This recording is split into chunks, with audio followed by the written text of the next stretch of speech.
What's going on, everybody? This is Chris Classic dropping a early morning couch vlog. It is 5 o'clock basically here. Um, Bad Blood I saw yesterday, and I'm doing the vlog now. I don't know. I guess I didn't want to do a car vlog, and I'm probably gonna do like an early morning workout before I go to work. Nobody tells you today. Remember that God loves you, Christ loves you, and I love you as well. As we are entering a new week in general, I'm just praying for rejuvenation in your life, perseverance, and even going through resolutions that we either asked and prayed for or struggling with. So always remember that. Make sure you subscribe to the Taking Home podcast where I talk about professional wrestling topics, and also C3 Ultimate Wrestling where they dropped a new show February 1st, 2025 called 15, The Takeover. It looks a little self-centered to me with the board being involved, but it is the 15th show, and you guys know from my standards that every fifth show will be like the biggest show out of, the other ones. So I got some news about my opponent, and I'm excited for, but it's the board, so you got to do a side eye. So tune in for that. I wanted to talk about Bad Blood and the review. I'm going to be completely honest with what I liked and what I didn't like. And I'm not going to lie, it was a few things I didn't like, but we'll go into it. First match was CM Punk versus Drew McIntyre, Hell in a Cell. I think this was easily match of the night. These two guys, they have had a serious blood feud for the past 6 months, a little over 6 months since 2024 started. Yeah, even before that, because Drew was somebody he prayed for it to happen. So it was good. I think that both guys, they delivered, especially when it comes to believability and like, hey, these dudes look like they really don't like each other. And I think that these guys, they did not hold back. And if you're going to do stuff with blood and crazy violence and all of that stuff, you do that in a cage match. You get what I'm saying? I'm not a big fan of blood. You guys know that. But this was necessary. A lot of the shots with the stairs, pieces of the table, wrenches, a whole bunch of stuff. Bracelet beats. It was crazy. I thought it was pretty good. I think both of those guys delivered. CM Punk is looking the best he's ever been in a while, as far as like wrestling wise. Drew McIntyre, he's just like I think he's a guy that could take a L or whatever like that and bounce back from it. Um, like I said, it was very good. I think a lot of people felt a certain way about why is this not the main event and why is this the opener.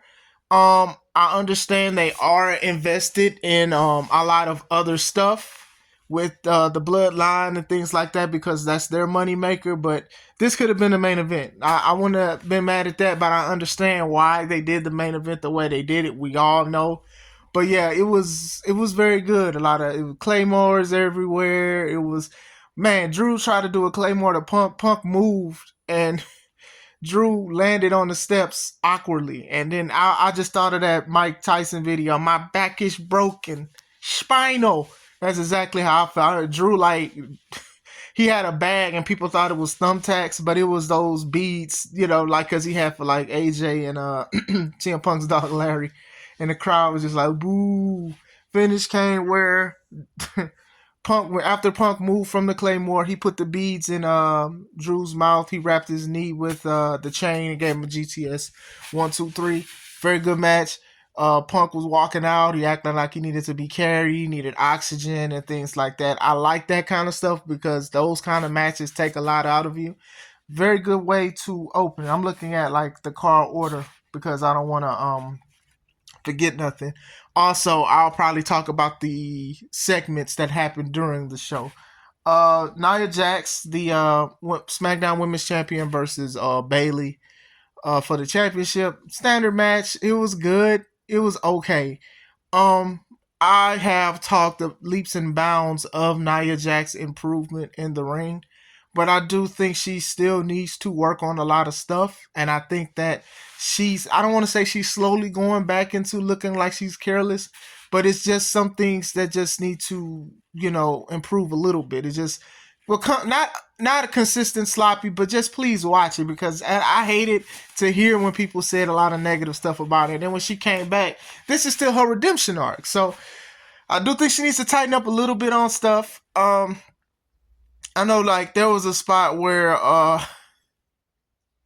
Bailey was going for the power bomb that she had gave her at I believe the previous show, and they was trying to do it like Nia gave her a hurricanrana, but when Nia like kind of just plopped to the side and then like Bailey did the flip, it didn't look good. And nothing against Nia, nothing, because I know a lot of people that take hurricanranas as just like that. And if you look at old school luchador stuff, you look at the old school WCW stuff, WWE stuff, you see that it's a one fluid motion. It's not somebody going backwards and then when they land, the other person just flop. It didn't look good off of the aesthetic of what Bailey did. And then Corey tried so hard to explain, oh, this was a hurricanrana. He tried so hard. And, Michael Cole was just like, shout out to Michael Cole, because my thing is, as a commentator, sometimes things don't look good. It happens. And, trying to tell the crowd what she tried to go for. I think the crowd knows.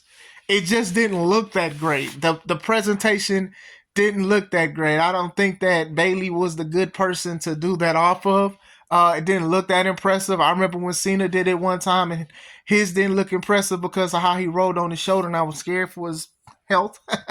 But still, Bailey had pockets and stuff. It was a little slow. They were showing Nia Jax's dominance, which I do like. I like when you show why a person is a champion or why a bigger person should throw away their weight, should throw their weight around, not throw it away.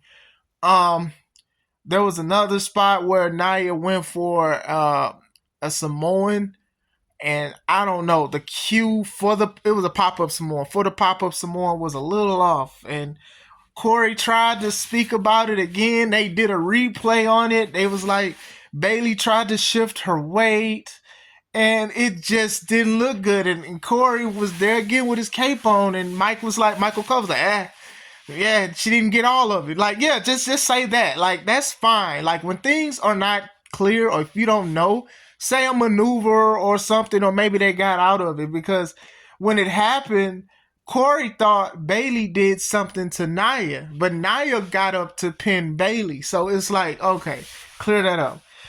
Interference came. Get used to this for this show. Mind you, this show is only 5 matches. Tiffany Stratton came out, attacked Bailey, then was acting like she was going to cash in on Nia. Nia sits up like Undertaker, like, hey, what are you doing? Match goes on for a little longer. Bailey gets on the top rope. Tiffany throws her briefcase at Bailey. Bailey catches it, throws it back. Nia does the top rope Samoan. That should have been the end of the match. It was not the end of the match. Nia gave the Annihilator, and it looked like she did not like Bailey. Look at that. She hit straight stomach. She hit straight stomach. I know a lot of people talked about when she did it to Valkyrie, Lyra. I always say her name wrong, but this looked kind of brutal. Like her butt was like all on her stomach, and no diddy. And it looked brutal, but it was decent. Like I said, I don't think this is something that we're going to look back on and call it like match of the year for the women's division. I truly don't think that. Like I said, it was some mishaps, and then like the commentator, like you got to realize how important the commentators are, and their job is to relay the message and to also get people to watch it, even if they're at home on their phones. And yeah, sometimes just they didn't get all of it. Not their best match. They're probably done. So we'll see where it goes from here.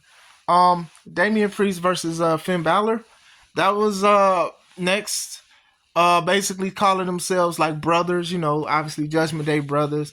Solid match. I do love the projection of Damian Priest. Like sometimes Finn will do something and then Damian will get up like it's nothing. Shout out to the cameraman, because there was like one thing where it was like Finn had Damian down and they zoomed in on Finn, but then they just showed like Damian get up. I like stuff like that, especially like if I'm watching it on TV, because I don't see it. But even if I'm looking at it live, it's kind of cool to see the projection. Great physical match, back and forth. Not much special going on with it. We knew the numbers game was going to happen. So this is the second interference from the third match of the night with the Judgment Day. Um, Damien took up a few of them out. Coming near the end of it, I didn't like the finish. Finn gave Damien a couple coup de grace on the back behind him. Mind you, this is his finisher. But it was like he wasn't getting all of them. That's going to be like the name of the video, Bad Blood 2024. You didn't get all of it. So he did it twice, I believe, and then I think that Damien caught him for like the third time he tried and gave him the that choke slam that he does, which is pretty dope. 1, 2, 3. Damien, I like Damien. I like Finn. The thing is the numbers game, right? Like, I think one thing that Judgment Day did right when they were the Judgment Day was they did the numbers game right. And I love Damian Priest and stuff like that. I know they want to still push him as an eventual return to the main event, probably. But it's just the numbers game. He did it all by himself. He didn't get any help.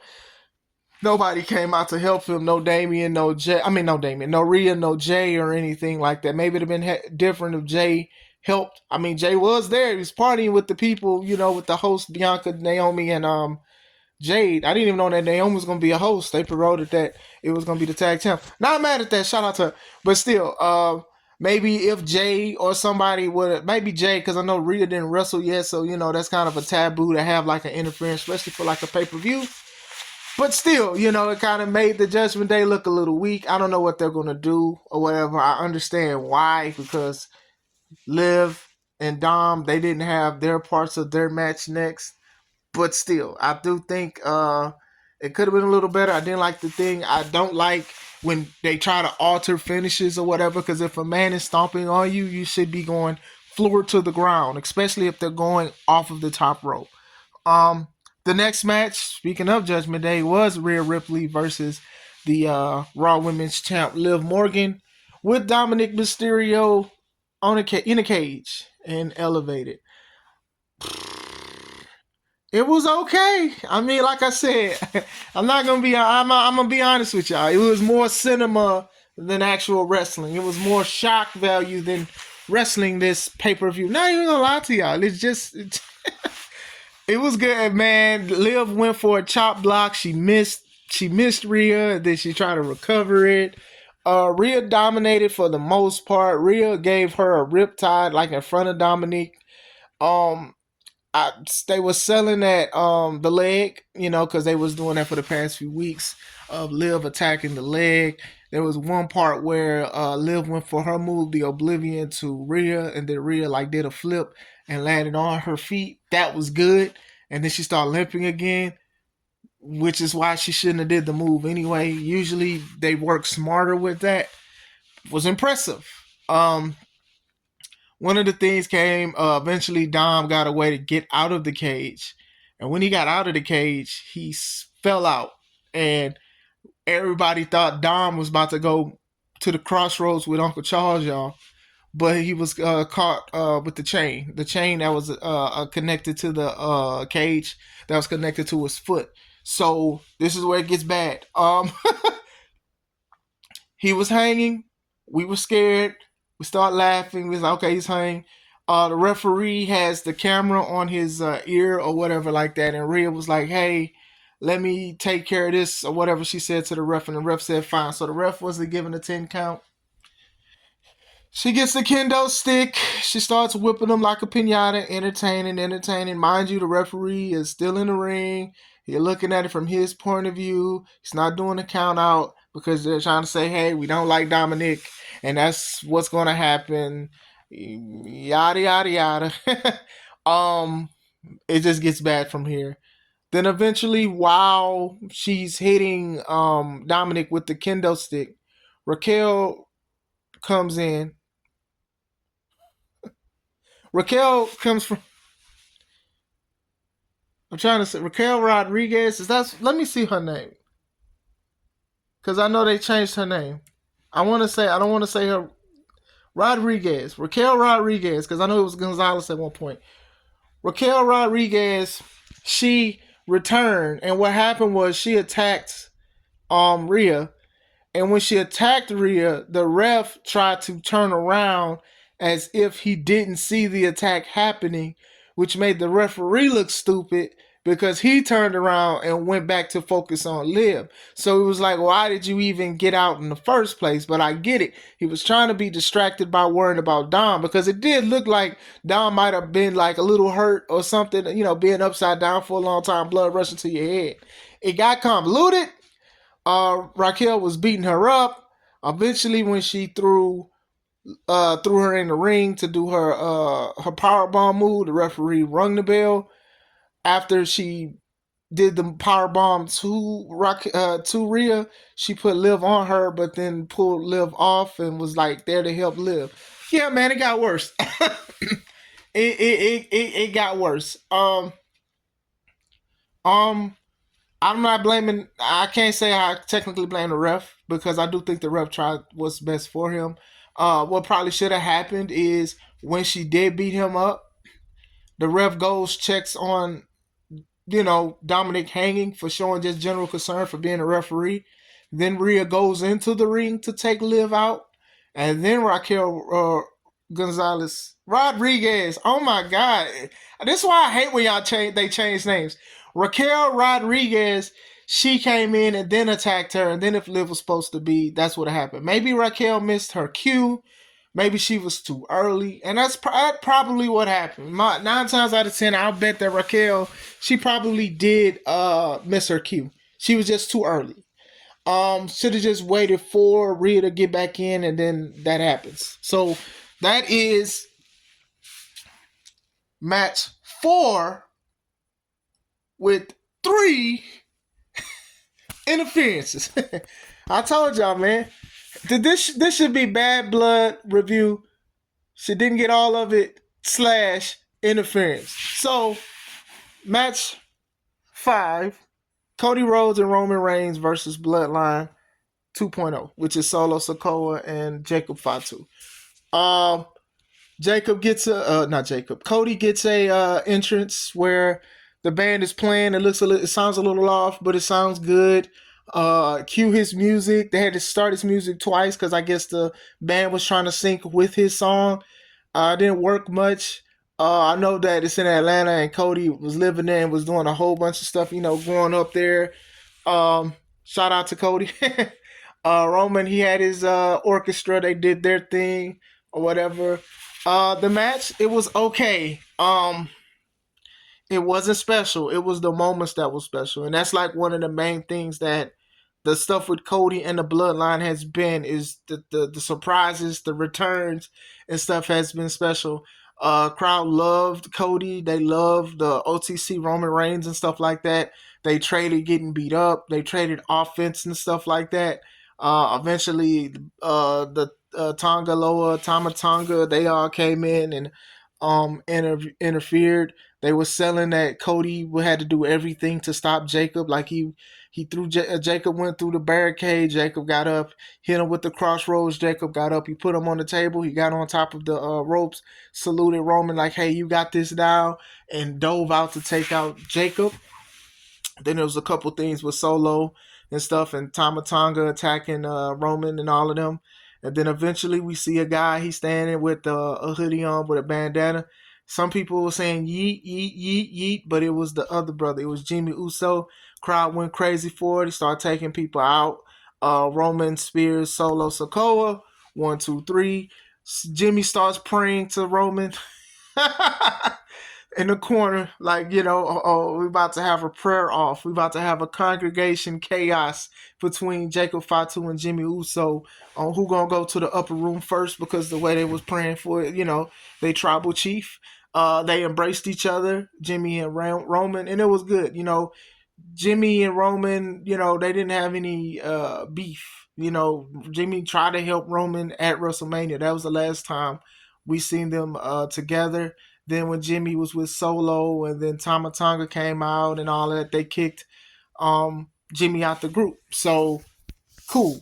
After the match, they didn't acknowledge Cody. When I say acknowledge, they saw Cody, whatever, respect. As soon as they was leaving, Bloodline 2.0 started attacking Cody.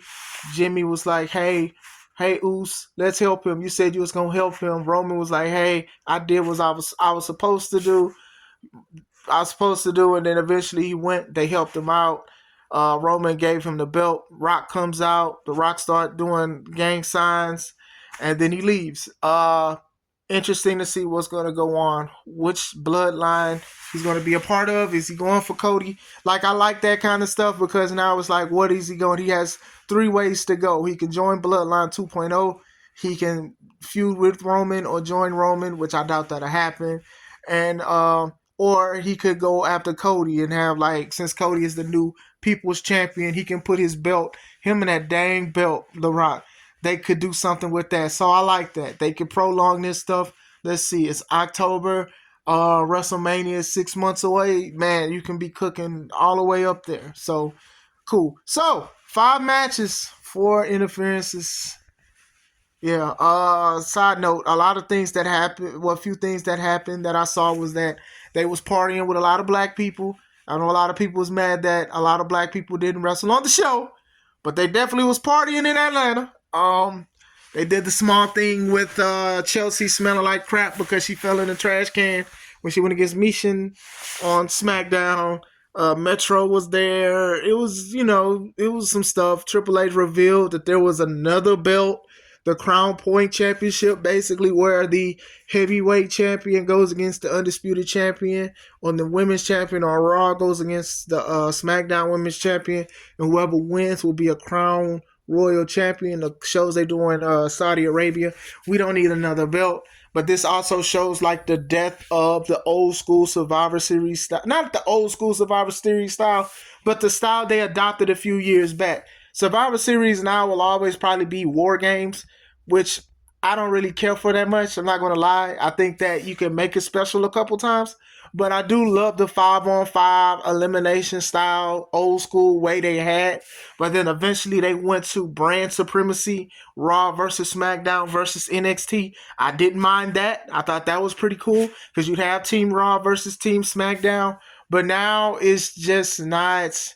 I'm not big on War Games, but this is like the nail in the coffin because they were doing champion versus champion for Survivor Series. So now they're probably going to do it for a crown jewel belt. I don't think it's going to be a belt they're going to defend on American soil. I think this is just like a yearly thing. They make so much money with Crown Jewel, it becomes like a WrestleMania house show, if that makes sense. It's like they get pizzazz and stuff like that, but these are matches that's probably not going to affect no type of storyline, or it's going to end the storyline. It's just be one-off. So the belt looks nice, but they don't need it's too many belts. It's just too many belts.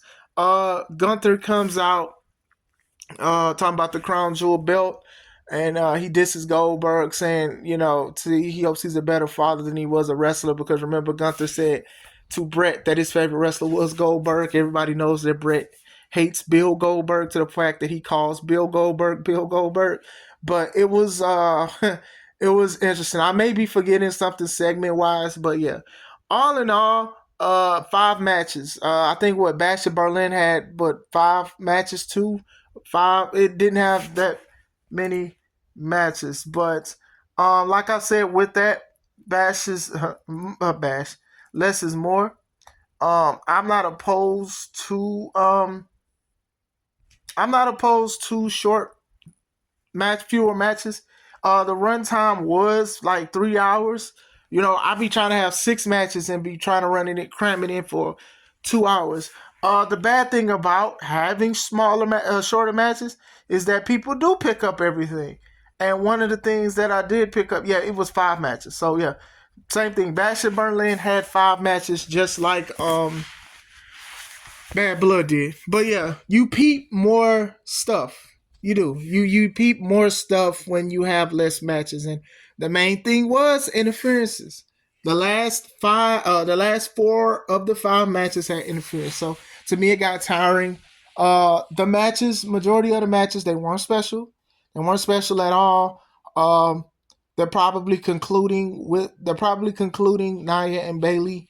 Definitely see Rhea and Raquel going against each other, and they're basically sliding into Rhea. Probably going to go and beat Liv for the belt. Cody and the Bloodline story, that's still going on. It's still a money maker. Punk is going on to new things. Drew is going on to new things. Um, Curious to see what happens. I do know that some people talked to Triple H. They didn't like. They asked him about how come there was no black men wrestling in the last three PLEs, and then Triple H low key gave the wrong answer. Hey, we've been doing this. I don't see color and all of that stuff. And, we see talent, and it sounds cute now. I'm not going to be upset with what they do with that. That's their company and how they want to run it. And if I do go to the fact that where I don't want to see it no more, I'll let you guys know. I'm still watching it. I mean, I still watch AEW from time to time or whatever like that. There's black-owned wrestling companies that you can watch if you want to see black talent and stuff like that. But to try to have a company that's been predominantly white for years just being like, hey, you need to push this, that's one thing. And then it's like, who are they to push? I know a lot of people want Montez Ford to be a single superstar and a champion, and I want to see it too. I really do. But y'all really think that they're going to have Montez beat Cody or Gunther for a main title? Maybe he could go for LA Knight's title, but other than that, yeah. Oba is still in NXT. There's still some things that's still in the works. Strick Williams didn't technically debut. What they're doing with Carmelo, sometimes it takes time because what I don't want to see is a, hey, damn, take this black wrestler and acknowledge him as the black champion. A lot of people don't have the pizzazz and the charisma like Bianca Belair. Let's be 100% true, real.